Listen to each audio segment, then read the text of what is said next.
You cannot fully understand the history of Sierra Leone Civil War without you understanding the history of Liberian Civil War, because both wars are interrelated. In my last video, that is the part 1, I talked about the student activists, then also the influence of Muammar Gaddafi in the causes of Sierra Leone Civil War. In this video here, I am going to talk about the events that took place in Liberia, which will later set stage for wars in both countries. So Liberia is not just any other country, it's a country that is located on the west coast of Africa with a heavy forest, then also a lot of natural resources.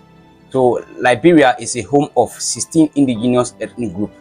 The country, that is Liberia, has a similar beginning to that of Sierra Leone.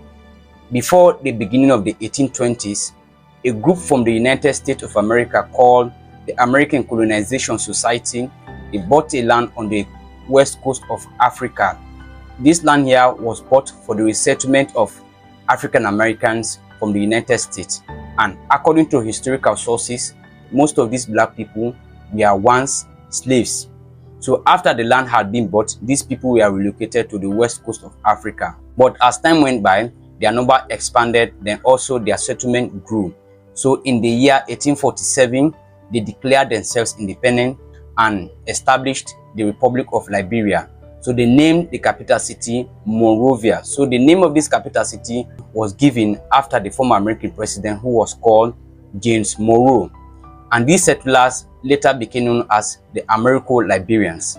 They dominated the Liberian politics for so many years, keeping the powers out of the hands of the indigenous people. They also left the interior of the country underdeveloped. So they ruled until in 1980, the last Americo-Liberian president was called William Tolbert. So in the year 1980, William Tolbert was overthrown by Master Sergeant Samuel Kedo. When he was overthrown, he was executed publicly, that is on the beach of Liberia, including some of his cabinet. So though had to rule Liberia. At first, he was popular among all the indigenous ethnic groups, but those popularity began to decline when he began to favor his own tribe, that is a crown, over the other tribes. So this made other indigenous ethnic groups developed hostility towards those governments.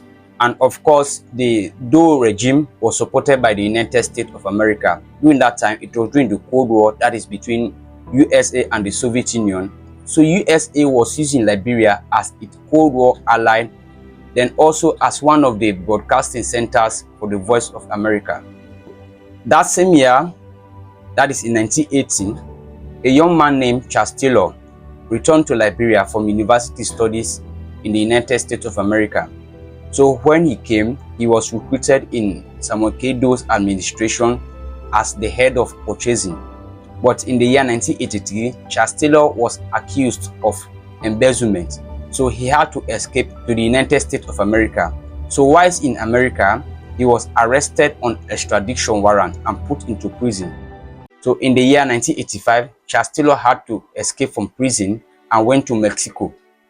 In that same year, that is in 1985, an insurgent group called the National Patriotic Front of Liberia, that is the NFPL, attempted to overthrow President Doe's government from Ivory Coast, but they were fought back by the Liberian army.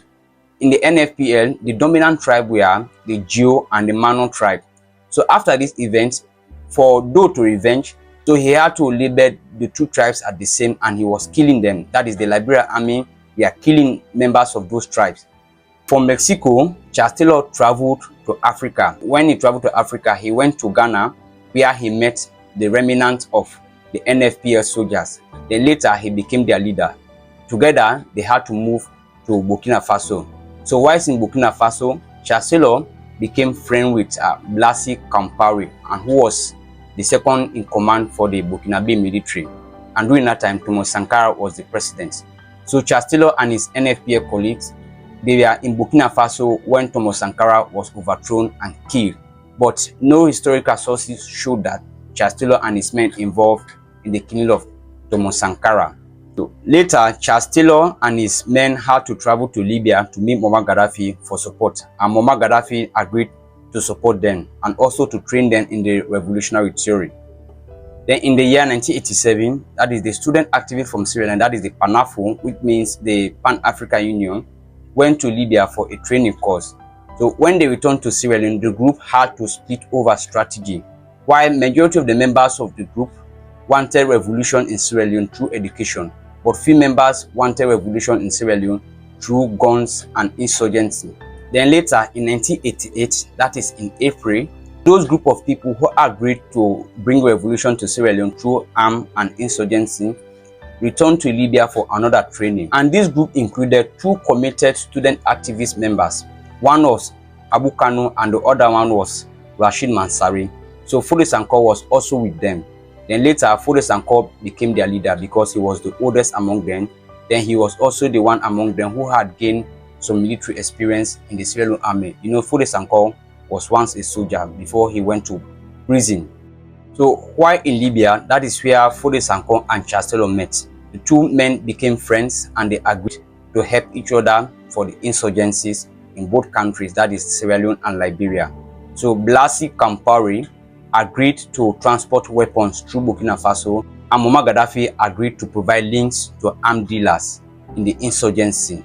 So these were the events that happened that set the stage for the insurgency in both countries, that is the Sierra Leone and Liberia. So please follow me for more stories about the Sierra Leone Civil War.